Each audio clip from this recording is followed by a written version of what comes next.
Good morning. ঠিক আছে, তো কালকে আমাদের কত দূর হয়েছিল? কালকে আমাদের পুরো কোশ্চেন অ্যান্সার গুলো সলভ হয়ে গেছিল, তাই তো? আজকে আমরা একদম সম্পূর্ণ ওয়েবসাইট থেকে পড়াশোনা করব।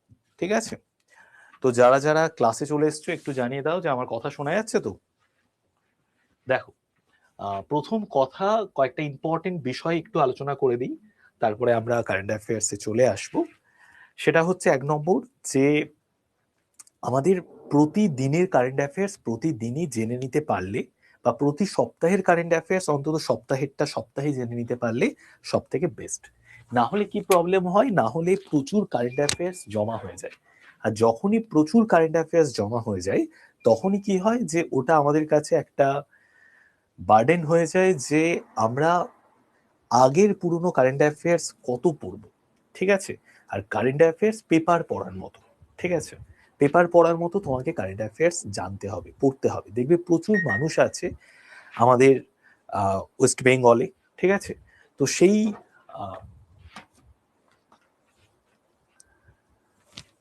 মানুষেরা দেখবে যে সকালবেলা ঘুম থেকে উঠে তারা হয়তো প্রচুর পড়াশুনো করেছে এরকমও নয়, কিন্তু সকালবেলা ঘুম থেকে উঠে পেপারটা পড়ে। আমার দাদু ছিল, ঠিক আছে, সেই দাদু এখন মারা গেছেন অনেকদিন আগেই। তো ছোটবেলায় দেখেছিলাম যে দাদু, মানে আমাদের বাড়িতে, মানে গ্রামের বাড়ি ছিল, সেই গ্রামের মাটির বাড়ি, তো সেই মাটির বাড়িতে দাদু দেখতাম যে সন্ধেবেলা টর্চ লাইট জ্বালিয়ে খবরের কাগজ পড়তো। মানে সকালবেলা গ্রামের লোকজন প্রচুর কাজে ব্যস্ত থাকে, কিন্তু রাত্রিবেলা সন্ধেবেলা এসে ওই টর্চ লাইট জ্বালিয়ে খবরের কাগজ পড়তো। এত খবরের কাগজ পড়ার প্রতি একটা নেশা ছিল। ঠিক আছে, কোথায় কি হচ্ছে এটা জানার একটা ইচ্ছে ছিল এমন, যে খুব সহজেই তোমার কারেন্ট অ্যাফেয়ার্স বা সহজেই যে নিউজগুলো, সেই নিউজগুলোকে মাথায় রাখতে পারতো। ঠিক আছে, আমাদেরও সেই সিস্টেমটাকে নিয়ে আসতে হবে। তো আজকের দিনে দেখো, এটা কিন্তু পুরোপুরি ডিজিটাল যুগ, এক নম্বর। এবং দু নম্বর হচ্ছে, এটা ডিজিটাল যুগে আমরা ওই খবরের কাগজ উল্টে উল্টে খবর পড়বো, সেরকম জায়গাটা খুব কমে যাচ্ছে। তো আমাদের কি করতে হবে, আমাদের ইলেকট্রনিক মিডিয়ার সাহায্য নিতে হবে। এবার দেখো, তুমি যদি কোনো খবরের নিউজ চ্যানেলের কোনো একটা অ্যাপ ডাউনলোড করে রাখো, বা কোনো একটা নিউজ পেপার, সেই পেপারটাকেই তুমি পিডিএফ আকারে পড়ো, সেখানে দেখবে প্রচুর মশলাদার নিউজ থাকে। তো যেহেতু সেখানে অনেক মশলাদার নিউজ থাকে, তো তার জন্য কি হয়, অনেক প্রবলেম হয়, যে কোনটা আমার পরীক্ষার জন্য ইম্পর্টেন্ট, কোনটা আমার পরীক্ষার জন্য ইম্পর্টেন্ট নয়, কি পড়বো কি পড়বো না। পুরো নিউজ পেপার পড়ে নিলাম, সেখান থেকে চারটে এমন পয়েন্ট পেলাম যেটা আমার পরীক্ষার জন্য ইম্পর্টেন্ট। ওকে, বোঝা গেল? তো বিষয়টা হচ্ছে এটাই, যে আমাদের পরীক্ষার জন্য কারেন্ট অ্যাফেয়ার্স জানার জন্য, পরীক্ষার জন্য যদি কারেন্ট অ্যাফেয়ার্স পড়তে হয়, তার জন্য কি করতে হবে, তার জন্য আমাদের যে ওয়েবসাইট রয়েছে, আমাদের যে কারেন্ট অ্যাফেয়ার্স এর আড্ডা 24/7 ওয়েবসাইট রয়েছে, সেই কারেন্ট অ্যাফেয়ার্স এর আড্ডা 24/7 এর ওয়েবসাইটটা আমরা জাস্ট ক্লিক করে নেব। ঠিক আছে,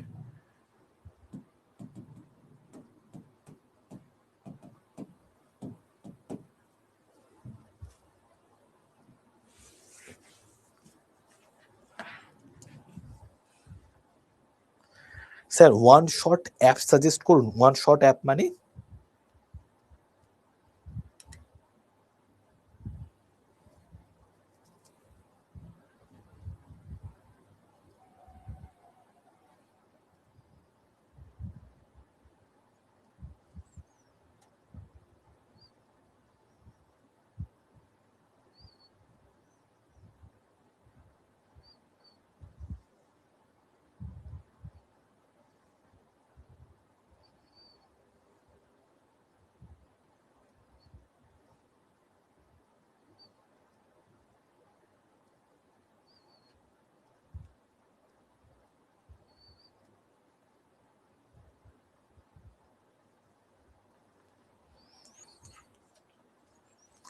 সিং এর অ্যাপটাতে সব, সেটাই আমি দেখাচ্ছি। এই যে দেখতে পাচ্ছ, আড্ডা 24/7 কারেন্ট অ্যাফেয়ার্স, এটা গুগলে সার্চ করবে। ঠিক আছে, তো আড্ডা 24/7 কারেন্ট অ্যাফেয়ার্স এটা গুগলে সার্চ করলেই তুমি দেখতে পাবে যে এরকম একটা লিঙ্ক চলে এসছে, current affairs 2026 today latest current affairs, এটাই ক্লিক করে দেবে। এই ওয়েবসাইটটা ফলো করলেই তোমার কাছে সম্পূর্ণ ওয়েবসাইটটাকে ফলো করতে হবে। অ্যাপের কথা আমি বলবো না, কোনো সিঙ্গেল অ্যাপের কথা, আমি ওয়েবসাইটটাকে ফলো করতে বলবো। ঠিক আছে, এবার দেখো এই ওয়েবসাইটের মধ্যে weekly current affairs, monthly current affairs, monthly one লাইনের কারেন্ট অ্যাফেয়ার্স, এগুলোও কিন্তু সুন্দরভাবে সব দেওয়া আছে। ঠিক আছে, এবং তুমি দেখতে পাবে ওপরে একটা কিন্তু টিকার চলছে, national, international, banking, awards, appointment, sports, defence, important days, science, summit, agreement, business news, economy, books and other, state news, ranks and report, এই সমস্ত কিছু টিকার চলছে। এবং এখানে দেখো লেখাই আছে যে এটা আমাদের daily current affairs, weekly current affairs, monthly current affairs এর আপডেট এই ওয়েবসাইটের মধ্যে দেয়া হয়। এবং এটা কাদের জন্য, দেখো এখানে বড় বড় করে লেখা আছে, bank, SSC, railway of or insurance exam. তো তুমি যদি রেলের এক্সাম দাও, এসএসসির এক্সাম দাও, ব্যাংকের এক্সাম দাও, ইন্স্যুরেন্স এক্সাম দাও, সমস্ত এক্সামের জন্য ইম্পর্টেন্ট। ঠিক আছে, বোঝা গেল? এবার আমরা নেক্সট চলে আসি। এখানে দেখো উইকলি কারেন্ট অ্যাফেয়ার্স পরপর পরপর দেওয়া আছে। ঠিক আছে, সুপ্রিম কোর্ট রুলস থেকে শুরু করে which river is known as the life time of the third desert. ঠিক আছে, এই সমস্ত কারেন্ট অ্যাফেয়ার্স গুলো দেওয়া আছে। এর মধ্যে যদি আমরা চলে আসি স্পোর্টসে, ধরে নাও স্পোর্টসে ক্লিক করে দিলাম, তো স্পোর্টসে ক্লিক করলেই দেখো পরপর পরপর কিন্তু আমাদের এখানে কারেন্ট অ্যাফেয়ার্স দিয়ে দিয়েছে। এটা 17 তারিখ, এটা 16 তারিখ, এটা 16 তারিখ, 14 তারিখ, 13 তারিখ, 12 তারিখ, 9 তারিখ, 9 তারিখ, ঠিক আছে, 8 তারিখ, 8 তারিখ, এরকম করে পরপর কারেন্ট অ্যাফেয়ার্স গুলো আমরা স্পোর্টস রিলেটেড কারেন্ট অ্যাফেয়ার্স পেয়ে যাব। ঠিক আছে, এবার জাস্ট আমি এখানটায় ক্লিক করে দিলাম। এখানটায় ক্লিক করার পর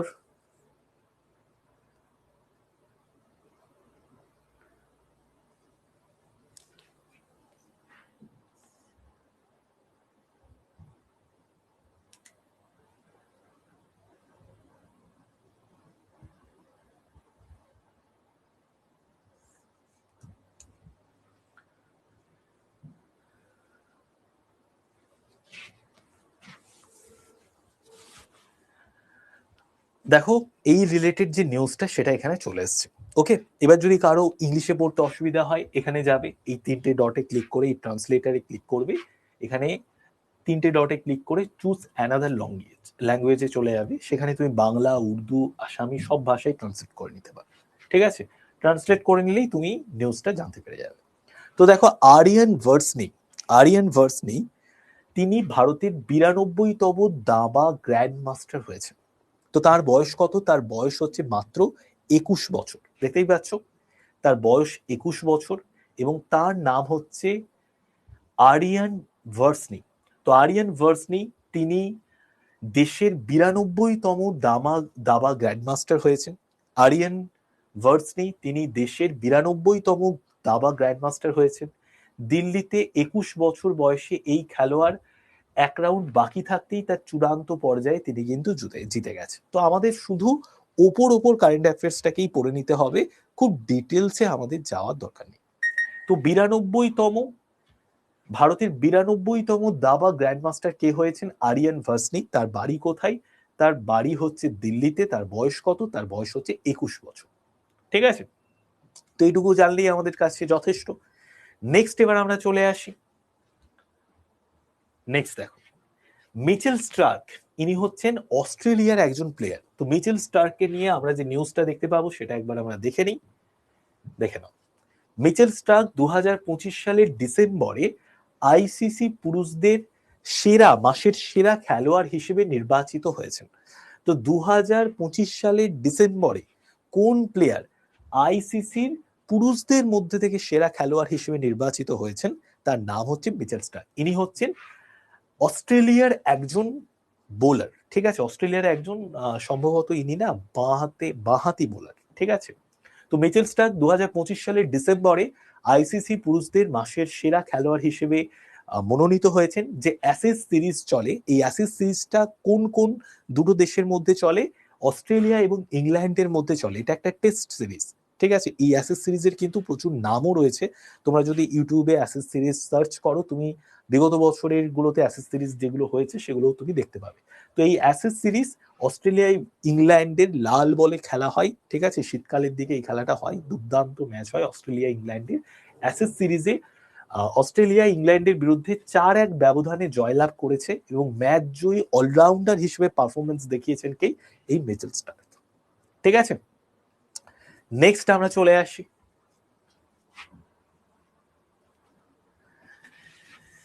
নেক্সট হচ্ছে আমাদের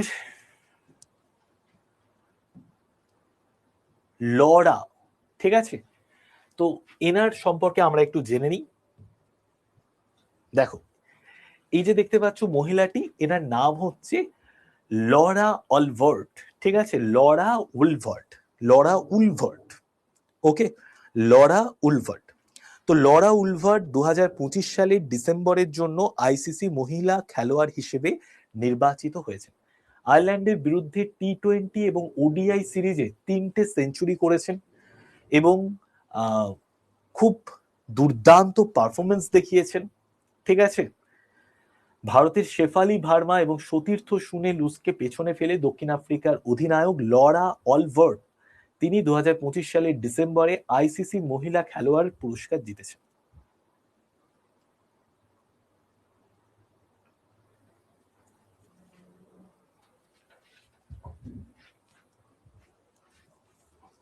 লরা অলভার্ট 2025 সালের ডিসেম্বরের জন্য আইসিসি মহিলা খেলোয়াড় হিসেবে নির্বাচিত হয়েছেন। তো দেখে নাও, আয়ারল্যান্ডের বিরুদ্ধে টি-20 এবং ওডিআই সিরিজে 3টে সেঞ্চুরি করেছেন, রেকর্ড ভাঙা পারফরমেন্স, মানে দুর্দান্ত পারফরমেন্স করেছেন। তো আমাদের যেটা জানতে হবে, ডিসেম্বরে আইসিসি মহিলা সেরা খেলোয়াড় হিসেবে, আইসিসি মহিলা সেরা খেলোয়াড় হিসেবে নির্বাচিত হয়েছেন এই লরা উলভার্ট, যিনি আমাদের কোন দেশের প্লেয়ার বুঝতেই পারছো তার ড্রেস দেখে। তিনি হচ্ছেন আয়ারল্যান্ডের বিরুদ্ধে টি-20 এবং ওডিআই সিরিজে খেলেছেন, তিনি সাউথ আফ্রিকার প্লেয়ার। ঠিক আছে, তো এই দুটো নিউজ আমরা জেনে নিলাম। কি কি নিউজ জানলাম আমরা মনে রাখবো। ঠিক আছে, প্রথম হচ্ছে দেখো, আরিয়ান ভার্সনি তিনি ইন্ডিয়ার 92তম চেস্ট গ্র্যান্ডমাস্টার হয়েছেন, 1 নম্বর নিউজ। 2 নম্বর নিউজ দেখো, মিচেল স্টার্ক তিনি ICC men's player of the month for December 2025 হয়েছেন, অর্থাৎ 2025 সালের ডিসেম্বর মাসের সব থেকে সেরা খেলোয়াড় হিসেবে নির্বাচিত হয়েছেন এই মিচেল স্টার্ক। তারপরে দেখো, লরা উলভার্ট ইনি হচ্ছেন আমাদের সাউথ আফ্রিকার প্লেয়ার। তিনি হচ্ছেন আইসিসির মহিলাদের সেরা খেলোয়াড় হিসেবে নির্বাচিত হয়েছে। তারপর আমরা নেক্সট চলে আসি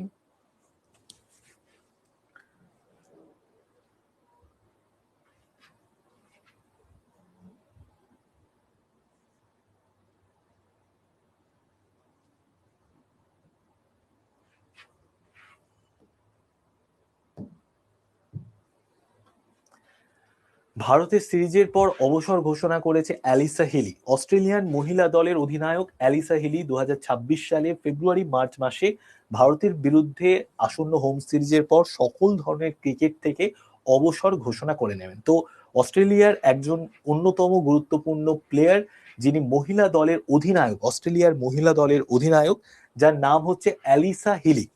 তো এই অ্যালিসা হিলি তিনি কি করবেন, 2026 সালের ফেব্রুয়ারি মার্চ মাসে ভারতের বিরুদ্ধে সমস্ত রকম যে হোম সিরিজ রয়েছে সেই মানে ভারতের বিরুদ্ধে 2026 সালে ফেব্রুয়ারি মার্চ মাসে ভারতের বিরুদ্ধে এই হোম সিরিজটা হবে অস্ট্রেলিয়া এবং ইন্ডিয়ার। সেই হোম সিরিজের পর সমস্ত রকম ক্রিকেট থেকে অবসর, মানে টি-20, ওয়ানডে, টেস্ট, সমস্ত রকম ক্রিকেট থেকে অবসর ঘোষণা করবেন। এবং তিনি একজন উইকেট রক্ষক এবং ব্যাটসম্যান, মানে উইকেট কিপার, এবং তার সঙ্গে সঙ্গে তিনি ব্যাটসম্যান। তিনি একাধিক বিশ্বকাপের শিরোপা পেয়েছেন, অধিনায়কের সম্মান পেয়েছেন, এবং তিনি দুর্দান্ত দুর্দান্ত রেকর্ড ভেঙে দেওয়ার মতো পারফরমেন্স সাফল্য তার কিন্তু ঝুলিতে আছে। ওকে, তো এটা আমাদের জেনে নিতে হবে। নেক্সট আমরা চলে আসি, অ্যালিসা হিলি ঘোষণা করে দিয়েছেন 2026 সালে ফেব্রুয়ারি মার্চ মাসে ভারতের মহিলা দলের অস্ট্রেলিয়া সফর রয়েছে, তারপরেই কিন্তু তিনি সমস্ত ধরনের আন্তর্জাতিক ক্রিকেট থেকে অবসর নিয়ে নেবেন। বোঝা গেল? নেক্সট আমরা চলে আসি, নেক্সট হচ্ছে দেখো, national sports government rules 2026 notified to reform sports administration. তো ন্যাশনাল স্পোর্টস গভর্নমেন্ট রুলস 2026 থেকে আমাদের নিতে হবে, দেখে নাও। দেখো, ক্রীড়া প্রশাসন সংস্কারের জন্য জাতীয় ক্রীড়া শাসন বিধিমালা 2026 অবহিত করা হয়েছে।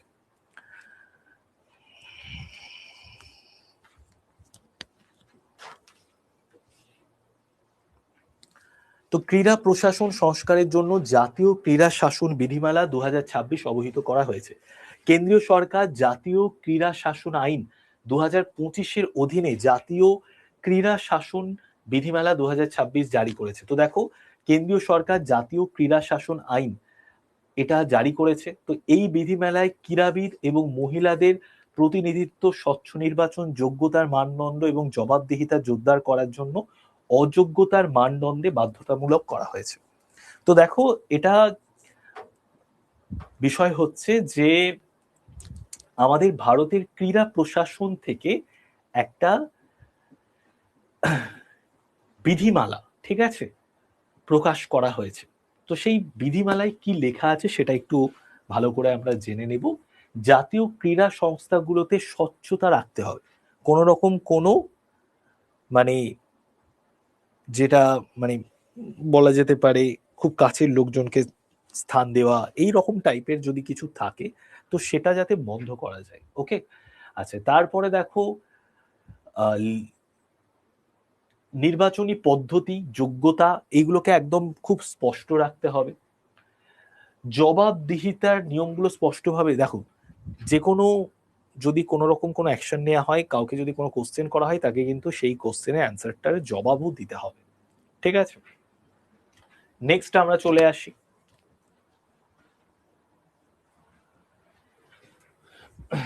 বিরাট Kohli became second highest run scorer in international cricket. তো বিরাট কোহলি আবার দুর্দান্ত একটা পারফরমেন্স দেখিয়ে দিয়েছেন, আমরা একটু দেখে নিই। তো বিরাট কোহলি আন্তর্জাতিক ক্রিকেটে দ্বিতীয় সর্বোচ্চ রান সংগ্রাহক হয়ে গেছে। তো দেখে নাও, আন্তর্জাতিক ক্রিকেটে কুমার সাঙ্গাকারাকে টপকে গেছেন। কুমার সাঙ্গাকারার সব থেকে বেশি যদি তুমি দেখো যে 14,000 রানের ওপরে কাদের কাদের রান আছে, তিনজনের রান আছে 14,000 রানের ওপরে। এক হচ্ছে সচিন তেন্ডুলকার, সেকেন্ড হচ্ছে কুমার সাঙ্গাকারা, থার্ড হচ্ছে বিরাট কোহলি। এবার বিরাট কোহলি 14,000 রান ক্রস করেছিলেন 2025-এর মার্চে। তো কুমার সাঙ্গাকারা কিন্তু তাও হাইস্টে ছিল, মানে সব থেকে ইন্টারন্যাশনাল রানের দিক থেকে, মানে সচিনের পরে কুমার সাঙ্গাকারা। তো সেই কুমার সাঙ্গাকারাকে টপকে দ্বিতীয় সর্বোচ্চ রান সংগ্রাহক হয়ে গেছেন বিরাট কোহলি, ঠিক আছে। এবং সচিন টেন্ডুলকার এবং কোহলি এখন মোট আন্তর্জাতিক রানের দিক থেকে কেবল সচিন টেন্ডুলকারের পেছনে আছে, মানে সচিন টেন্ডুলকারের পেছনে বিরাট কোহলি আছে। হয়তো কোনো একদিন আমরা দেখবো সচিন টেন্ডুলকারকেও ক্রস করে দিয়েছে বিরাট কোহলি, ঠিক আছে, বোঝা গেল। 28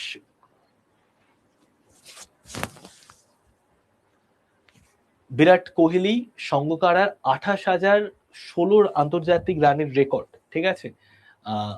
আমি যেটা বলছিলাম সেটা হচ্ছে ওই 14,000 রান, ওটা হচ্ছে ইন্টারন্যাশনাল ওয়ানডে ক্রিকেটে। ইন্টারন্যাশনাল ওয়ানডে ক্রিকেটে 14,000 রানের ওপরে আছে বিরাট কোহলি, কুমার সাঙ্গাকারা এবং সচিন টেন্ডুলকার। আর যদি সমস্ত আন্তর্জাতিক রান দেখি সেখানে কোহলি সব থেকে এগিয়ে আছে, মানে কোহলি করেছে 28,000, মানে 28,016, এটা ছিল সাঙ্গাকারের। আর কোহলি এখন করে দিয়েছে টেস্ট, ওয়ানডে, টি20, এই তিনটে আন্তর্জাতিক মিলিয়ে কোহলির রান সংখ্যা এখন হচ্ছে 28,068। আর সচিন টেন্ডুলকারের পরেই দ্বিতীয় স্থানে আছেন তিনি, যিনি 34,357 রান নিয়ে তালিকার শীর্ষে। মানে বিরাট কোহলিকে এখনো যদি সচিন টেন্ডুলকারকে ক্রস করতে হয়, তো এদিকে 4,000, ওদিকে 2,000, মানে 6,000, 6,500 রান করতে হবে এখন।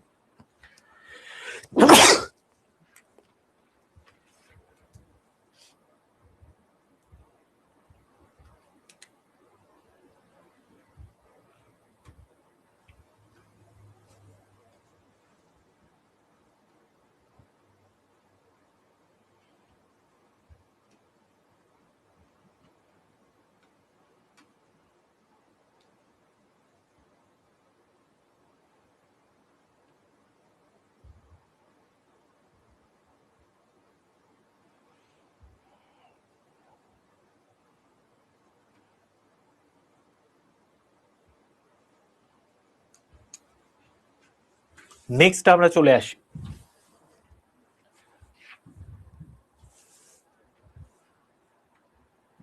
দেখো Usman Khawaja announces retirement from international cricket.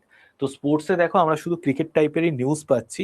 তো এই নয় যে স্পোর্টসের মধ্যে শুধু ক্রিকেট টাইপের নিউজ থাকে, অন্যান্য নিউজও থাকে, কিন্তু এই মুহূর্তে সব ক্রিকেট টাইপের নিউজই আছে, ঠিক আছে, এবং এখানে সব আপডেটেড নিউজ দেওয়া হয়, ঠিক আছে।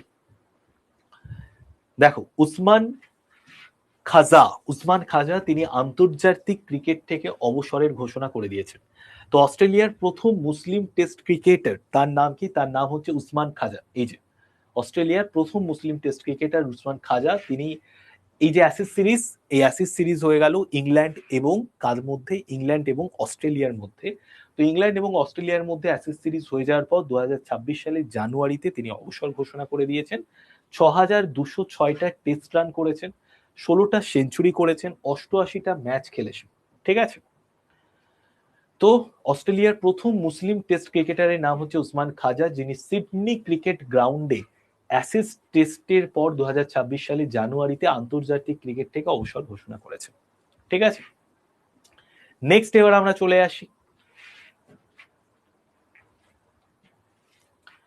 তাহলে আমরা এই নিউজটা দেখে নিই। National record holder Jinson Johnson announces retirement from professional athletes. তো ন্যাশনাল রেকর্ড হোল্ডার, এই যে নাম দেখতে পাচ্ছ জিনসন জনসন, তিনি অ্যানাউন্স করে দিয়েছেন তার রিটায়ারমেন্টের, ঠিক আছে, সব রিটায়ারমেন্টের খবরগুলোই আসছে। তো দেখো ভারতীয় দৌড়বিদ, তার নাম হচ্ছে জিনসন জনসন, তার বয়স কত? তার বয়স হচ্ছে 34 বছর। তো 34 বছর বয়সে এই জিনসন জনসন তিনি কিন্তু অবসর ঘোষণা করে দিয়েছেন। তিনি একজন কেরালার অ্যাথলিট।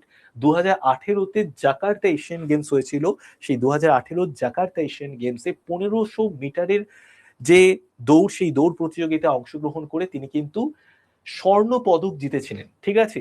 আর 800 মিটার 1500 মিটারেও কিন্তু ন্যাশনাল রেকর্ড তিনি নিয়েছেন। তো 34 বছর বয়সে এই দৌড়বিদ, যেটার নাম হচ্ছে ভারতীয় দৌড়বিদ, যার নাম জিনসন জনসন, তিনি এই প্রতিযোগিতামূলক অ্যাথলেটিক যে কম্পিটিশন, দৌড়ানোর কম্পিটিশন, সেখান থেকে কিন্তু অবসর ঘোষণা করে দিয়েছে। নেক্সট আমরা চলে আসি,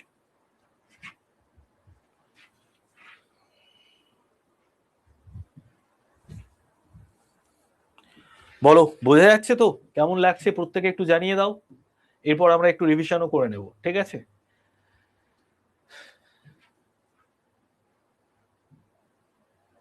দেখো অস্ট্রেলিয়া এবং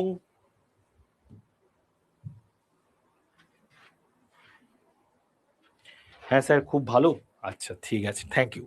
তো দেখো সিডনি ক্রিকেট গ্রাউন্ডে ঐতিহাসিক ব্যাটিং করেছে, 134 বছরের পুরনো অ্যাসিস রেকর্ড ভেঙে দিয়েছে অস্ট্রেলিয়া। তো এটা দেখো, এই যে অ্যাসিস সিরিজটার কথা আমি বললাম না, ঠিক আছে, এই অ্যাসিস সিরিজটা মোটামুটি অস্ট্রেলিয়া অ্যান্ড ইংল্যান্ডের মধ্যে হয়, এবং 134 বছরের পুরনো অ্যাসিস রেকর্ড ভেঙে দিয়েছে অস্ট্রেলিয়া। তো কি রেকর্ড ভেঙে দিয়েছে আমরা দেখে নিই। এসজিজিতে, ঠিক আছে, সিডনি ক্রিকেট গ্রাউন্ডে অস্ট্রেলিয়া টেস্ট ক্রিকেটের ইতিহাসে আবার পুনর্লেখন করেছে। অ্যাসিজের একটি ইনিংসে 7টি 50+ রানের জুটি হয়েছে, 134 বছরের পুনর রেকর্ড। সেই রেকর্ড স্টিভ স্মিথ 129 রানে অপরাজিত রেখে ট্রাভিস হেডের 163 রানের সুবাদে অস্ট্রেলিয়া 529 সাত করেছে এবং 4-1 ব্যবধানে সিরিজ জয়ের দ্বারপ্রান্তে পৌঁছে গেছে। মানে বলতে পারো যে এই অ্যাসিস সিরিজ এইবার জিতেছে অস্ট্রেলিয়া 4-1, মানে 4টে জিতেছে অস্ট্রেলিয়া, একটা জিতেছে ইংল্যান্ড, বুঝতে পারছো? তো খুব ইম্পর্টেন্ট, এবং এই টান টান উত্তেজনা হয়। এবং এই অ্যাসেস সিরিজ মানে ওইখানকার লোকেরা যেরকম, আমাদের এখানকার দেশের লোকেরা কি বলতো, যে আমাদের ইন্ডিয়াতে, ঠিক আছে, যে T20 ওয়ানডে ক্রিকেট এগুলো নিয়ে বিশাল মাতামাতি করে, কিন্তু এই অ্যাসেস সিরিজ নিয়ে একটা আলাদা ফ্যাসিনেশন আছে ইংল্যান্ড অস্ট্রেলিয়ার মানুষের। তারা দেখবে মাঠের মধ্যে টুপি পরে রিল্যাক্স করে বসে এই ম্যাচ দেখে। এবং টিম স্মিথ, আমি কয়েকটা অ্যাসেস সিরিজের ভিডিও দেখেছি, তোমরা ইউটিউবেও পেয়ে যাবে, অ্যাসেস সিরিজ লিখবে, দারুণ দারুণ ইনিংস রয়েছে, ঠিক আছে। তো এই খেলাটা ব্যাপক হয়, তো দেখে নিও তোমরা, ঠিক আছে, পুরনো কোনো টেস্ট সিরিজ দেখে নিও, ঠিক আছে।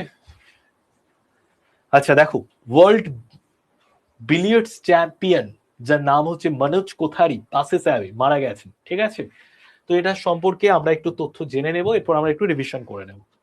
তো দেখো, দুইবারের আইবিএসএফ ওয়ার্ল্ড বিলিয়ার্ডস চ্যাম্পিয়ন প্রাক্তন জাতীয় কোচ মনোজ কোঠারি, যার বয়স হয়েছিল 67 বছর, তো এই 67 বছর বয়সে তিনি মারা গেছেন। তো তার ব্যতিক্রম কেরিয়ার, মেজর ধ্যানচাঁদ পুরস্কার, ভারতীয় কিউ স্পোর্টস এর ওপর প্রভাব সম্পর্কে এগুলো জানতে হবে। ঠিক আছে,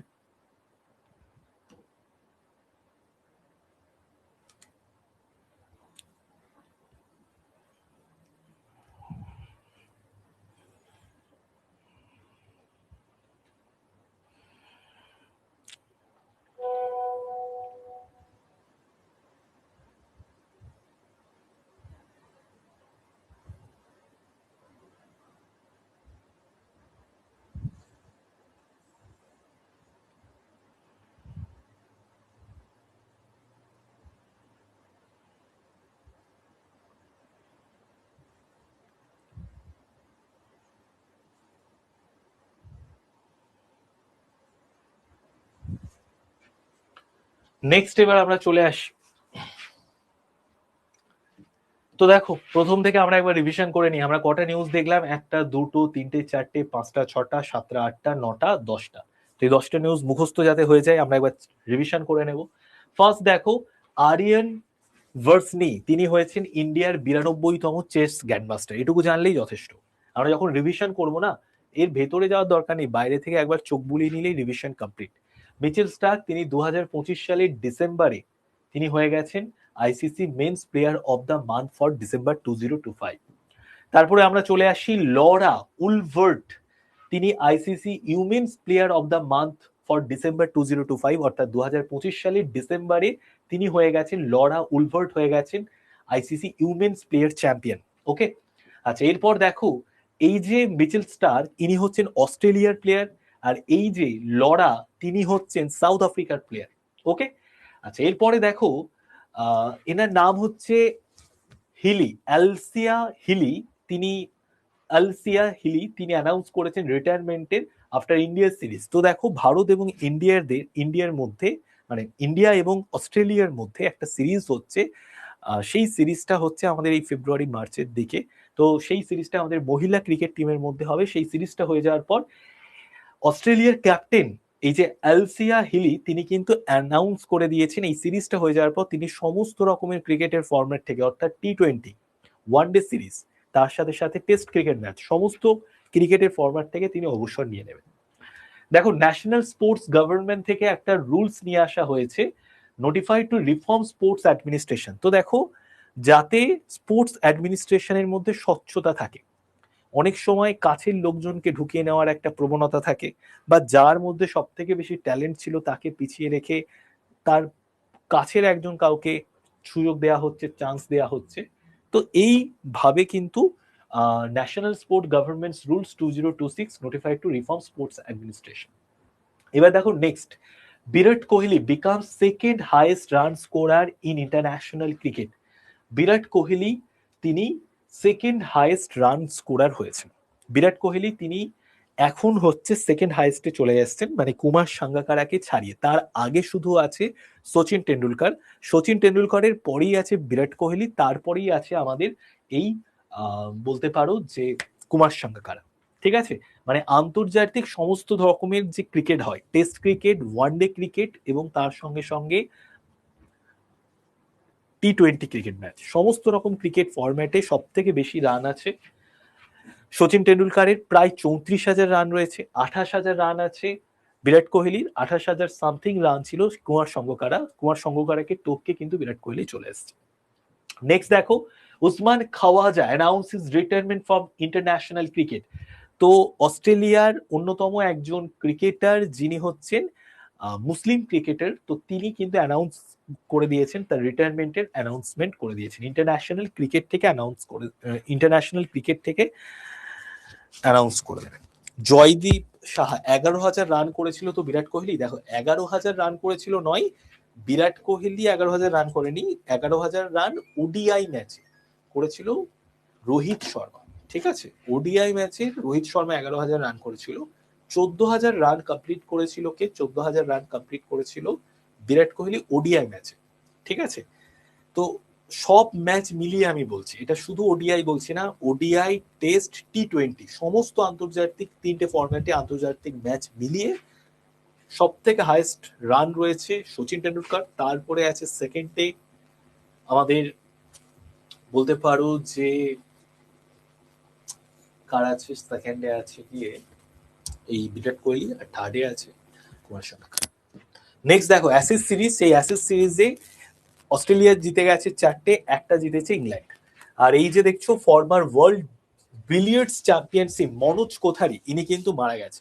ঠিক আছে, former world billiard champion Manoj Kothari, ইনি মারা গেছে। ঠিক আছে, তো এরা 63 বছর বয়স হয়েছিল, তো ইনি সম্প্রতি মারা গেছে। ঠিক আছে, আইবিএসএফ ওয়ার্ল্ড বিলিয়ার্ডস চ্যাম্পিয়ন এবং former national coach passed away at 67 এনার এজ হয়েছিল। ঠিক আছে, তো তিনি মনোজ কোঠারি, তিনি 2 টাইম আইবিএসএফ ওয়ার্ল্ড বিলিয়ার্ডস চ্যাম্পিয়ন, তিনি 2 টাইম, দুবার আইবিএসএফ এর ওয়ার্ল্ড বিলিয়ার্ড চ্যাম্পিয়ন জিতে, ওয়ার্ল্ড বিলিয়ার্ডস যে চ্যাম্পিয়ন প্রতিযোগিতা সেটাই জিতেছে। ঠিক আছে, এই ভদ্রলোক তিনি মারা গেছেন। তাহলে প্রত্যেকে একটু জানিয়ে দাও যে সুন্দরভাবে আমি একদম পড়িয়ে দিলাম, এইভাবে আমাদেরকে পড়তে হবে। ঠিক আছে, দেখো 10টা কারেন্ট অ্যাফেয়ার্স আমাদের মুখস্থ, মুখস্থ মানে এরপরে জাস্ট তুমি শুধু হেডলাইন দেখবে, তোমার পুরো একদম রেডি থাকবে কারেন্ট অ্যাফেয়ার্স, পুরো চর্চা থাকবে। এইভাবে কারেন্ট অ্যাফেয়ার্স পড়লে কোনো দিন ভুল হবে না, প্রত্যেকটা কারেন্ট অ্যাফেয়ার্সই কিন্তু দুর্দান্ত ভাবে মনে থাকবে। এরপরে আমরা পিএম মোদি, তিনি 72 যে ন্যাশনাল ভলিবল টুর্নামেন্ট, সেই 72 মানে 72তম ন্যাশনাল ভলিবল টুর্নামেন্ট কিন্তু স্টার্ট করেছে, সেটা রিলেটেড নিউজ আমরা দেখতে পাই। তো তোমরা একটু জানিয়ে দাও যে কেমন লাগছে ক্লাস। আমি জাস্ট 2 মিনিটের মধ্যে আবার স্টার্ট করছি।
দেখি আরআরবি গ্রুপ ডি এর কোশ্চেন পেপারটা অ্যানালাইসিস করলে ভালো হয় স্যার। এই ইয়ারে আমার এখনো তো দেয়নি অ্যান্সার কি পেপার। ঠিক আছে, অবশ্যই করে দেবো। ঠিক আছে, চলো নেক্সট আমরা চলে আসি। PM Modi open 72 national volleyball tournament. ওকে,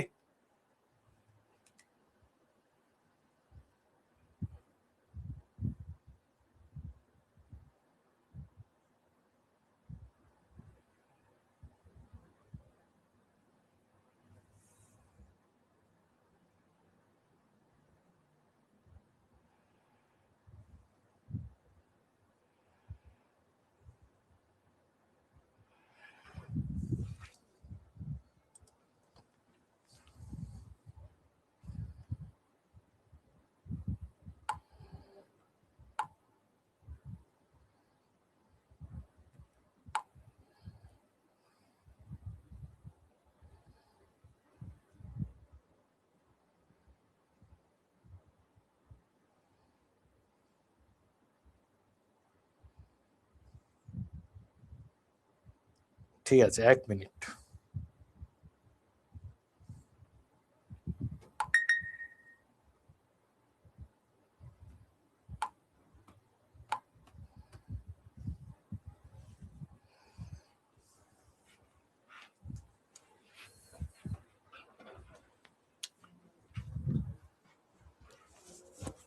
দেখো, PM Modi open 72 national volleyball tournament. দেখে নাও, পিএম মোদি 72তম ন্যাশনাল ভলিবল টুর্নামেন্টকে ওপেন করেছে।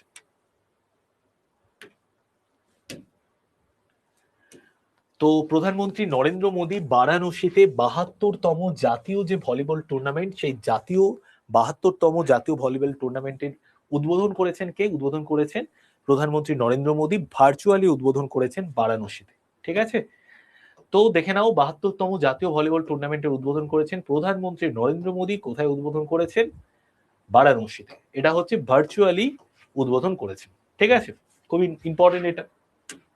নেক্সট আমরা চলে আসি। নেক্সট হচ্ছে কিছু ইম্পর্টেন্ট খবর জানিয়ে দিই। আচ্ছা, Deepti Sharma sets new wicket record in humans টি-20 ক্রিকেট। তো হিউম্যানস টি-20 ক্রিকেটে দীপ্তি শর্মা তিনি একটা নতুন রেকর্ড করেছেন। মহিলাদের টি-20 ক্রিকেটে নতুন উইকেট নিয়ে রেকর্ড গড়েছেন দীপ্তি শর্মা। ভারতীয় স্পিনার দীপ্তি শর্মা তিনি মহিলাদের টি-20 আন্তর্জাতিক সর্বোচ্চ উইকেট শিকারী হয়েছেন এবং তিনি অলরাউন্ডার হয়েছেন। ঠিক আছে, মহিলাদের ক্রিকেটে ভারতের ক্রমবর্ধমান আধিপত্য এবং আইসিসি র্যাঙ্কিং এর সাম্প্রতিক পরিবর্তনগুলোকে তুলে ধরে তিনি কিন্তু সব থেকে বেশি স্কোর করেছেন। ঠিক আছে, ওকে, ঠিক আছে, নেক্সট আমরা চলে আসি।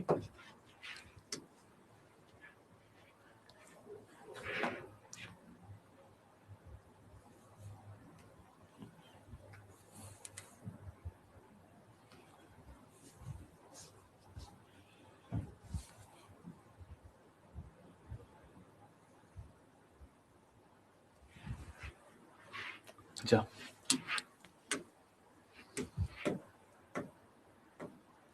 দেখো, এটাও খুব, এটা দিয়ে আজকে শেষ করছি। স্মৃতি মান্ধানা, ঠিক আছে, তার সম্প্রতি যার সাথে বিয়ে হওয়ার কথা ছিল, তিনি নিজেই বিয়ে ভেঙে দিয়েছেন কিছু কারণের জন্য, ব্যক্তিগত কারণে। তো স্মৃতি মান্ধানা তিনি দ্বিতীয় ভারতীয় হিসেবে আন্তর্জাতিক রান পূর্ণ করেছেন। 10,000 আন্তর্জাতিক রান পূর্ণ করেছেন স্মৃতি মান্ধানা। তিনি দ্বিতীয় ভারতীয় এবং বিশ্বব্যাপী চতুর্থ মহিলা ক্রিকেটার যিনি 10,000 আন্তর্জাতিক রান করেছেন। ঠিক আছে, তো মহিলা ক্রিকেটে ঐতিহাসিক মাইল ফলক অর্জন করেছেন স্মৃতি মান্ধানা। তিনি 10,000 তিনি রান কমপ্লিট করেছেন। মিতালি রাজের পরই মান্ধানা তিনি হচ্ছেন এখন দ্বিতীয় ভারতীয় মহিলা যিনি এই মাইল ফলক অর্জন করেছেন, যা মহিলা ক্রিকেটে ভারতের ক্রমবর্ধমান যে ঐতিহ্য সেটাকে তুলে ধরেছে। নেক্সট আমরা চলে আসি।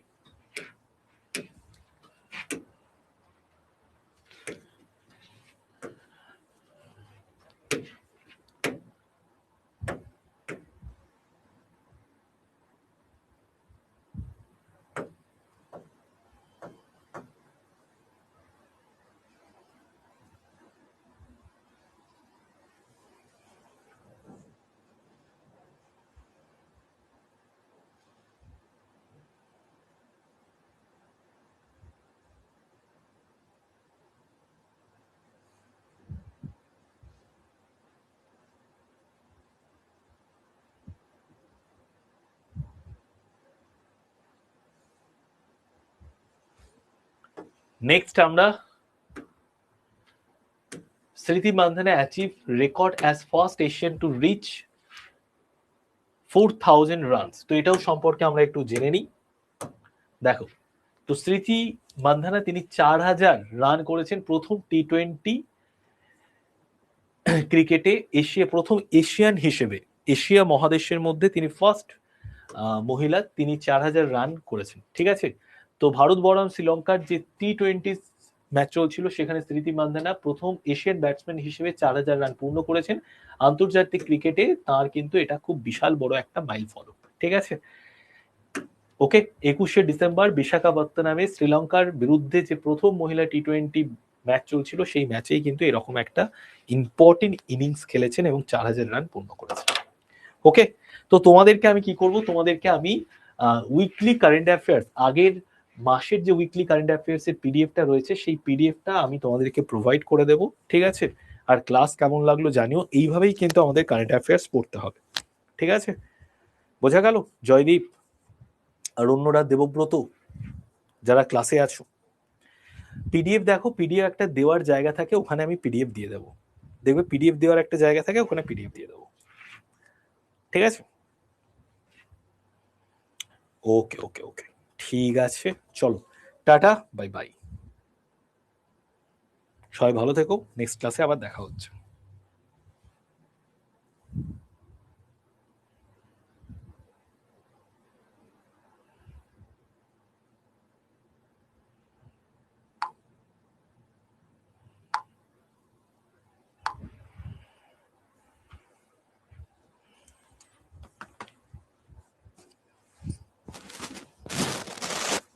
ওকে ওকে, থ্যাংক ইউ, গুড ডে, সবাই ভালো থেকো।